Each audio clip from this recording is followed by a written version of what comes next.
প্রধানমন্ত্রীর অর্থনৈতিক উপদেষ্টা পরিষদের সদস্য সঞ্জীব সান্যাল কলকাতা দূরদর্শনের সংবাদ বিভাগের কনসাল্টিং এডিটর প্রসেনজিৎ বক্সিকে দেওয়া একান্ত সাক্ষাৎকারে এআই প্রসঙ্গে তাঁর বক্তব্য জানিয়েছেন।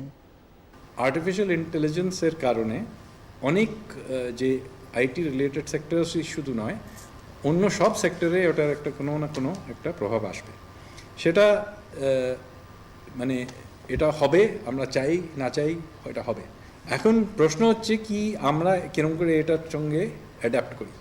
কেন কি অনেক এরকম চাকরি আছে, ক্যারিয়ার আছে, স্কিলস আছে যেগুলো এখন আর্টিফিশিয়াল ইন্টেলিজেন্সের কারণে আউটডেটেড হয়ে যাবে। কিন্তু অনেক এরকম সেক্টর আছে যেগুলো আগে ছিল না। এখন দেখুন সোশ্যাল মিডিয়া ইনফ্লুয়েন্সার, সেটা একটা প্রফেশন, 10 বছর আগে তো ছিল না। সেরকম সেটা সোশ্যাল মিডিয়া টেকনোলজির কারণে একটা নতুন মানে প্রফেশন। ব্লগিং সেটা একটা নতুন প্রফেশন।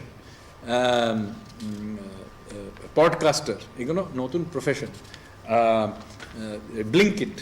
ব্লিঙ্কিট আর ডেলিভারি, এটা শুধু টেকনোলজির কারণে একটা নতুন জব মার্কেট বানানো হয়েছে। সেইভাবে আর্টিফিশিয়াল ইন্টেলিজেন্সের কারণে নতুন নতুন রকমের মানে চাকরি আর এন্টারপ্রেনিউরিয়াল অপরচুনিটিস এসব আসবে। এগুলো কি আমি জানি না, কেন কি এগুলো ধীরে ধীরে আমরা জানতে পারবো কি কেউ একটা ইনোভেশন করবে, কিছু একটা করবে, নতুন রকমের অপরচুনিটিস হবে।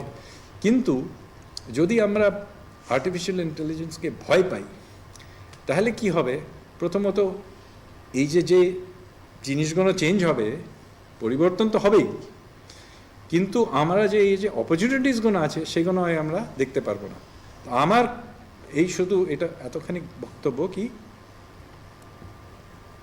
আর্টিফিশিয়াল ইন্টেলিজেন্সকে আমাদের মেনেই নিতে হবে, মানে পুরোভাবে নিজেদের ইমার্স করতে হবে।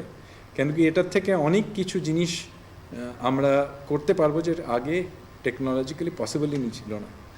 আর একটা জিনিস হচ্ছে আমাদের লিপফ্রগ করার একটা এখানে চান্স আছে। এটা বলবো কি যে এআই সামিট হয়েছে, এটাতে বিশ্বের সবচেয়ে টপ এআই এক্সপার্টসরা এসেছিল।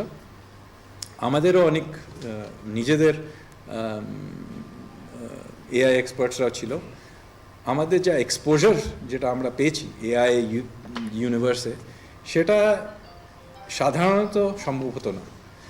যেহেতু একটা বড় এরকম একটা ইভেন্ট হয়েছে, তাতে আমরা অনেক রকমের এক্সপোজার দিয়েছি, আর অনেক মানে ছেলেমেয়েরা উৎসাহিত হয়েছে, ওরা এক্সপোজার পেয়েছে, কিছুদের ইনভেস্টমেন্টও পেয়েছে। তো আমি বলবো আর্টিফিশিয়াল ইন্টেলিজেন্সের এই পুরো এরিয়াটাতে ইউএস আর চায়নার পরে আমি বলবো আমরা এখন মানে 3rd নম্বরে পৌঁছে গেছি।